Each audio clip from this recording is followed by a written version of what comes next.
ನಮಸ್ತೆ and welcome to Shri vlogs YouTube channel.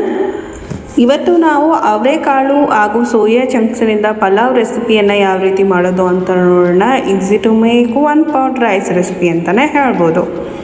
ಈ ರೆಸಿಪಿನ ಮಾಡಲಿಕ್ಕೆ ಮೊದಲನೇದಾಗಿ ಮಸಾಲೆ ಪ್ರಿಪೇರ್ ಮಾಡ್ಕೊಳ್ಳೋಣ.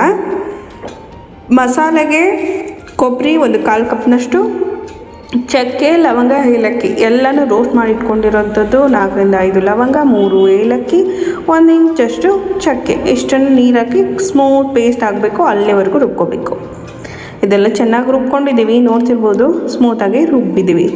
ಆಯಿಲು 4 ಟೇಬಲ್ ಸ್ಪೂನಷ್ಟು ಬಳಸ್ತಾ ಇದ್ದೀವಿ. 4 ಟೇಬಲ್ ಸ್ಪೂನಷ್ಟು ಆಯಿಲನ್ನು ಹಾಕಿ ಬಿಸಿ ಆದ ನಂತರ ಆಯಿಲು 2 ಅಂದರೆ ಈರುಳ್ಳಿಯನ್ನು ಉದ್ದಕ್ಕೆ ಹೆಚ್ಕೊಂಡು ಹಾಕಿತ್ತಾ ಇದ್ದೀನಿ. ಈ ಈರುಳ್ಳಿ ಚೆನ್ನಾಗಿ ಫ್ರೈ ಆಗಬೇಕು ಆಯಿಲಲ್ಲಿ. ಇದೆಲ್ಲ ಚೆನ್ನಾಗಿ ಸ್ವಲ್ಪನಾದರೂ ಈರುಳ್ಳಿ ಎಣ್ಣೆಯೊಂದಿಗೆ ಬೆಂದಾದ ನಂತರ 6 ರಿಂದ 7 ಹಸಿ ಮೆಣಸಿನಕಾಯನ್ನು ಉದ್ದಕ್ಕೆ ಹೆಚ್ಕೊಂಡಿರೋಂಥದ್ದು ಹಾಕಿ ಫ್ರೈ ಮಾಡ್ಕೊಳ್ತಾ ಇದ್ದೀನಿ. ಇದೆಲ್ಲ ಚೆನ್ನಾಗಿ ಫ್ರೈ ಆದಮೇಲೆ ನೆಕ್ಸ್ಟ್ ಟೊಮೊಟೊ ಏನಿದೆ, 2 ಟೊಮೊಟೊವನ್ನು ಹಾಕ್ತಾ ಇದ್ದೀನಿ. ಇದು ಟೊಮೊಟೊ ಕೂಡ ಸ್ಮೂತ್ ಪೇಸ್ಟ್ ಆಗಬೇಕು. 2 ಟೊಮೊಟೊವನ್ನು ಚೆನ್ನಾಗಿ ಫ್ರೈ ಮಾಡ್ಕೊಳ್ತಾ ಇದ್ದೀನಿ, ಬೇಯಬೇಕು. ಇದು ಟೊಮೊಟೊ ಬೇಗ ಬೇಯಲಿ ಅಂತೇಳಿ ರುಚಿಗೆ ತಕ್ಕಷ್ಟು ಉಪ್ಪನ್ನು ಹಾಕ್ತಾ ಇದ್ದೀನಿ. ಇದೆಲ್ಲ ಚೆನ್ನಾಗಿ ಫ್ರೈ ಆಗಬೇಕು. ಟೊಮೊಟೊ ಎಲ್ಲ ಸ್ಮ್ಯಾಶ್ ಆಗೋ ಥರ ಬೇಯಬೇಕು, ಅಲ್ಲಿವರೆಗೂ ಇದೇ ಥರ ಕುಕ್ ಮಾಡ್ಕೊತಾ ಹೋಗಬೇಕು. ಸೊ ನೋಡ್ತಿರ್ಬೋದು ಇದೆಲ್ಲ ಕುಕ್ ಆಗಿದೆ. ಈ ಟೈಮಲ್ಲಿ 1/4 ಟೀ ಸ್ಪೂನಷ್ಟು ಅರಿಶಿನ ಪುಡಿಯನ್ನು ಹಾಕ್ತಾ ಇದ್ದೀವಿ. ಅರಿಶಿನ ಪುಡಿ ನೋಡ್ತಿರ್ಬೋದು ಎಷ್ಟು ಚೆನ್ನಾಗಿ ಕಲರ್ ಕೊಡ್ತಾ ಇದೆ ಅಂತ ಹೇಳ್ಬಿಟ್ಟು. ನೆಕ್ಸ್ಟು ಇದಕ್ಕೆ ಮೇನ್ ಇಂಗ್ರೀಡಿಯೆಂಟ್ ಅಂದರೆ ತರಕಾರಿ ವೆಜಿಟೇಬಲ್ಸ್ ಏನೇನಿದ್ದಾವೆ ಅವರೆಲ್ಲ ಹಾಕ್ತಾ ಹೋಗ್ತಾ ಇದ್ದೀವಿ. 20 ರಿಂದ 25 ಬೀನ್ಸನ್ನು ಅದನ್ನು ಹಾಕ್ತಾ ಇದ್ದೀನಿ. ಅದು ಚೆನ್ನಾಗಿ ಫ್ರೈ ಆಗಬೇಕು. ಸ್ವಲ್ಪ ಕೈ ಹಾಡಿದರೆ ಒಗ್ಗರಣೆಯೊಂದಿಗೆ ಚೆನ್ನಾಗಿ ಬೆರೆಯುತ್ತೆ, ಹಾಗಾಗಿ. ನೆಕ್ಸ್ಟು 100 ಗ್ರಾಮ್ನಷ್ಟು 100 ಗ್ರಾಮ್ನಷ್ಟು ಅವರೆಕಾಳು, ಅದನ್ನು ಹಾಕ್ಕೊಂಡು ಸ್ವಲ್ಪ ಕಾಯಿ ಹಾಡ್ಕೊಳ್ತಾ ಇದ್ದೀನಿ. ಉಪ್ಪು ಖಾರ ಎಲ್ಲನೂ ಚೆನ್ನಾಗಿ ತರಕಾರಿಗೆ ಹಿಡಿಲಿ ಅಂತ ಹೇಳಿ ಕಾಯಿ ಹಾಡಿ ಸ್ವಲ್ಪ ಬೇಯಿಸ್ಕೊಳ್ತಾ ಇದ್ದೀನಿ.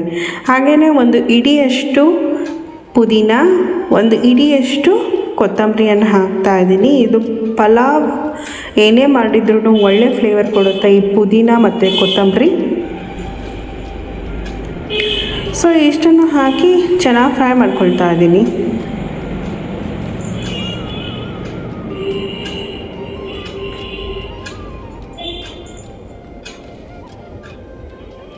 ಸೊ ಫ್ರೈ ಆದಮೇಲೆ ಈ ರುಬ್ಬಿಟ್ಕೊಂಡಿದ್ವಲ್ಲ ಮಸಾಲೆ, ಚಕ್ಕೆ, ಲವಂಗ, ಏಲಕ್ಕಿ ಮತ್ತು ಕೊಬ್ಬರಿದು ಆ ಮಸಾಲೆಯನ್ನು ನೀರನ್ನು ಬೆರೆಸ್ಬಿಟ್ಟು ಹಾಕ್ತಾ ಇದ್ದೀನಿ.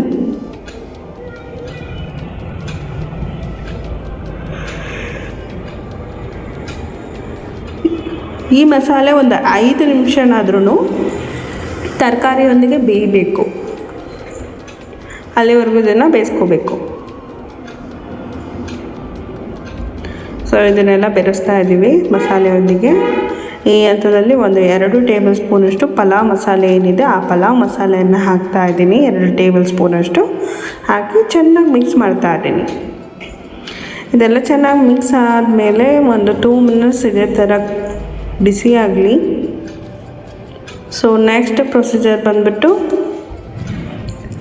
2 ಕಪ್ ಅಕ್ಕಿನ ಈ ಪಲಾವ್ ಮಾಡಲಿಕ್ಕೆ ಬಳಸ್ತಾ ಇದ್ದೀನಿ. ಅಂದರೆ ಅರ್ಧ kg ಅಕ್ಕಿನ ಅದನ್ನು ಚೆನ್ನಾಗಿ ತೊಳೆದ್ಬಿಟ್ಟು ಆಮೇಲೆ ಅದಕ್ಕೆ ಮಸಾಲೆ ಹಾಕೋದು. ಸೊ ಇದೆಲ್ಲ ನೋಡ್ತಿರ್ಬೋದು ಚೆನ್ನಾಗಿ ಕುದೀಲಿಕ್ಕೆ ಬರ್ತಾ ಇದೆ. ಇಷ್ಟು ನಮ್ಮ ಮಸಾಲ ಪ್ರಿಪ್ರೇಷನ್ ಸಾಕು. ನೆಕ್ಸ್ಟ್ ನಾವು ಅಕ್ಕಿಯನ್ನು 2 ಕಪ್ ಏನು ತೊಳ್ಕೊಂಡಿದ್ದೀವಿ ಅದು ಇಟ್ಕೊಂಡು ಆ ಕುಕ್ಕರಿಗೇ ಆ ಪ್ರಿಪೇರ್ ಮಾಡಿರೋಂತಹ ಮಸಾಲೆಯನ್ನು ಹಾಕ್ತಾ ಇದ್ದೀನಿ. ಎಲ್ಲನೂ ಹಾಕಿ ಈಗ ಮಸಾಲೆಗೂ ಸೇರಿಸಿ ಹಾಕಿರೋವಂಥ ನೀರನ್ನು ಲೆಕ್ಕ ಹಿಡ್ಕೊಂಡು ಟೋಟಲ್ 2 ಕಪ್ಪಿಗೆ 4 ಕಪ್ನಷ್ಟು ನೀರನ್ನು ಬಳಸಬೇಕು. ಟೋಟಲ್ಲಾಗಿ 4 ಕಪ್ ನೀರನ್ನು ಬಳಸಬೇಕು. ಅದಕ್ಕಿಂತ ಹೆಚ್ಚಿದ್ದಾಗಿ ನೀರೇನಾದರೂ ಬಳಸಿದ್ರೆ ಪಲಾವ್ ಮುದ್ದೆ ಆಗುತ್ತೆ. ಈ ಮಸಾಲೆಗೆ ಮಿಕ್ಸಿ ಜಾರಿಗೆ ಹಾಕಿದ ನೀರು ಎಲ್ಲನೂ ಸೇರಿ 4 ಕಪ್ನೊಳಗೆ ಎಲ್ಲನೂ ಹಾಕಬೇಕು. ಈ ಹಂತದಲ್ಲಿ ನಿಮಗೇನಾದರೂ ರುಚಿ ಉಪ್ಪು ಕಡಿಮೆ ಇತ್ತು ಅಂತ ಅನಿಸಿದ್ರೆ ಈ ಹಂತದಲ್ಲಿ ಅಡ್ಜಸ್ಟ್ ಮಾಡ್ಕೋಬೋದು ಉಪ್ಪನ್ನು.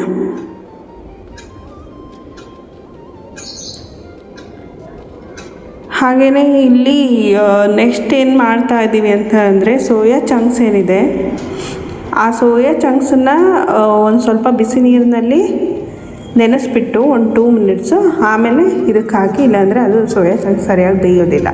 ಆಮೇಲೆ ಕೊನೆಯದಾಗಿ ಕಸೂರಿ ಮೇಥಿ ಇಷ್ಟನ್ನು ಹಾಕಿ ಕುಕ್ಕರ್ ಲಿಡ್ನ ಕ್ಲೋಸ್ ಮಾಡಿ 3 ವಿಜಲ್ ಹೊಡಿಸಿ ಆಮೇಲೆ ತಣ್ಣಗಾದ ಮೇಲೆ ಓಪನ್ ಮಾಡಿ ಇದನ್ನು ಈ ರೀತಿಯೇ ಆಗುತ್ತೆ ಕುಕ್ಕರಲ್ಲಿ ಯಾವುದೇ 1 ಪಾಟ್ ರೈಸ್ ರೆಸಿಪಿ ಮಾಡಿದ್ರು.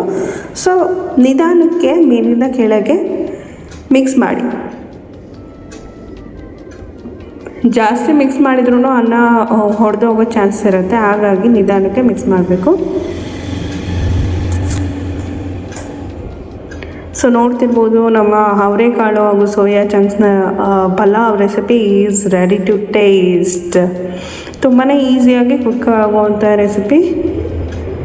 ಇದೇ ಥರ ರೆಸಿಪೀಸಿಗಾಗಿ ನಮ್ಮ ಶ್ರೀ ವ್ಲಾಗ್ಸ್ ಯೂಟ್ಯೂಬ್ ಚಾನಲ್ನ ಸಬ್ಸ್ಕ್ರೈಬ್ ಮಾಡಿ. ಈ ರೆಸಿಪಿ ನಿಮಗೆ ಇಷ್ಟ ಆದಲ್ಲಿ ಲೈಕ್ ಮಾಡಿ, ಶೇರ್ ಮಾಡಿ, ನಮ್ಮ ಚಾನಲ್ಗೆ ಸಬ್ಸ್ಕ್ರೈಬ್ ಕೂಡ ಮಾಡಿ. Thanks for watching. Thank you for watching this video. Like, share, subscribe. Thank you.